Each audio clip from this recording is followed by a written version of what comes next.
Dentro deste smartphone estão 62 microchips, contendo um total de 90 bilhões de transistores. Estes microchips são surpreendentemente poderosos e a pedra fundamental de toda a tecnologia. Mas como se fabricam bilhões de transistores nanoscópicos num microchip do tamanho de uma pequena formiga? Bem, todos esses microchips foram fabricados numa fábrica de semicondutores como esta. Lá dentro, há uma sala limpa que cobre uma área de 8 campos de futebol e está cheia de centenas de máquinas que variam em tamanho desde uma van até um ônibus urbano e custam de alguns milhões a 170 milhões de dólares.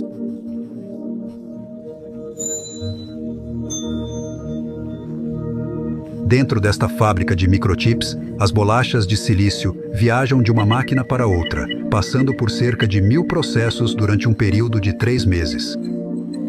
E até o final da produção, cada wafer de silício estará coberto por centenas de chips de CPU, cada um dos quais conterá 26 bilhões de transistores. Ao ampliarmos, podemos ver os transistores nanoscópicos na parte inferior e mais de uma dúzia de camadas de fios acima. Esse circuito integrado é então cortado do wafer, testado e empacotado para que possa ser instalado no seu computador desktop.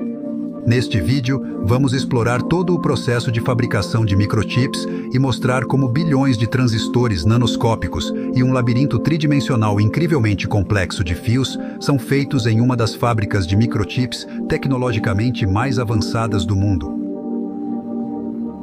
É um processo incrivelmente complicado, então fique conosco e vamos direto ao ponto.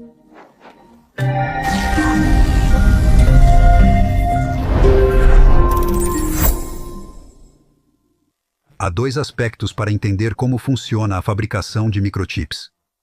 O primeiro é a sequência de passos e processos necessários para construir os transistores nanoscópicos e o labirinto de cabos, enquanto o segundo é como funciona a fábrica de semicondutores e o time multimilionário da sala limpa. E vamos alternar entre esses 2 lados para ter uma visão completa.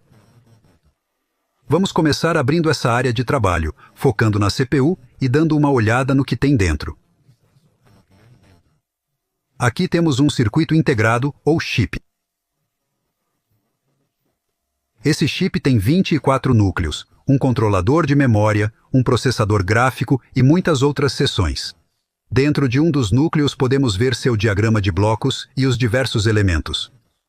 Se ampliarmos esse bloco de multiplicação, encontramos um projeto de 44 mil transistores que executam fisicamente a multiplicação de 32 bits e compõem apenas 0,0017% do total de 26 bilhões de transistores. Ampliando ainda mais, vemos camadas de cabos metálicos ou interconexões. Abaixo, os transistores que formam as portas lógicas básicas. Observem que essas camadas de interconexões metálicas não estão flutuando. O espaço vazio que vocês veem está preenchido com materiais isolantes, o que dá estrutura e impede que as camadas de fios metálicos se toquem. Aqui, mostramos apenas os transistores na parte inferior e 5 camadas de metal interconectadas com vias que viajam verticalmente entre as camadas. Na verdade, há um total de 17 camadas metálicas de cabos na CPU, e cada conjunto sucessivo de níveis usa interconexões cada vez maiores. Na parte inferior estão as interconexões locais que movimentam dados em torno deste circuito multiplicador de 32 bits. No meio, as interconexões intermediárias que movimentam dados pelo núcleo. E, no topo, as interconexões globais que movimentam dados por toda a CPU. Vocês devem estar se perguntando quão pequenos são esses transistores. Ampliando para trás e além das camadas de interconexão,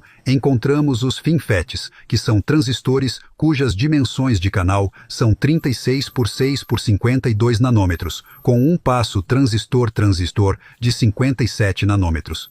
Claramente, os transistores são incrivelmente pequenos. Aqui está uma mitocôndria, uma partícula de poeira e um fio de cabelo humano para comparação de tamanhos. Agora que vocês têm uma ideia de como são os transistores e o labirinto dos transistores. E o labirinto de interconexões metálicas. Vamos explorar como eles são feitos. Imagina assar um bolo com 80 camadas de altura, cada camada cortada com uma forma única. Para fazer esse bolo, são 940 etapas na receita, que leva 3 meses para ser concluída e inclui centenas de ingredientes exóticos. E se qualquer medida, tempo de cozimento ou temperatura estiver mais de 1% fora, então o bolo está completamente arruinado. Isso é mais ou menos o que é fabricar um microchip. Mas os microchips são ainda mais complicados. Vamos dar uma olhada em uma única camada deste circuito integrado e passar por um conjunto simplificado de passos utilizados para construí-lo. Para começar, uma camada de dióxido de silício isolante é depositada sobre a obleia e uma camada de fotorresistência sensível à luz é espalhada por cima.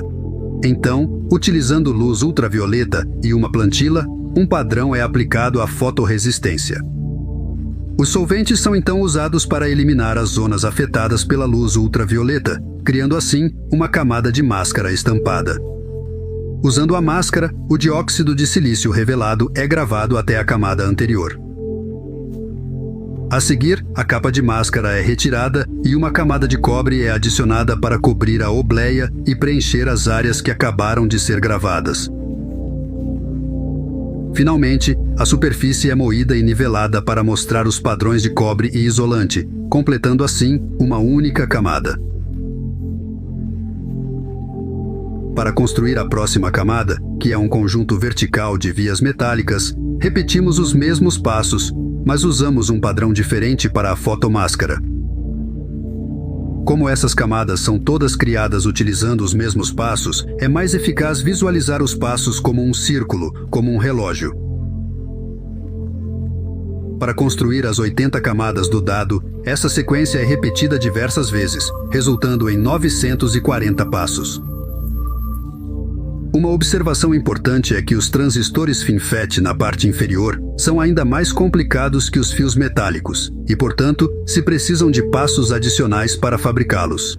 Além disso, a limpeza da wafer para eliminar as partículas de poeira que podem ter caído na wafer, assim como a inspeção da wafer para se certificar de que tudo está sendo construído corretamente, acontece com frequência e esses passos devem ser adicionados ao ciclo. Se utiliza uma ferramenta diferente para completar cada um desses passos do processo. Agora que entendemos os passos, vamos dar uma olhada nessa fábrica de fabricação de semicondutores.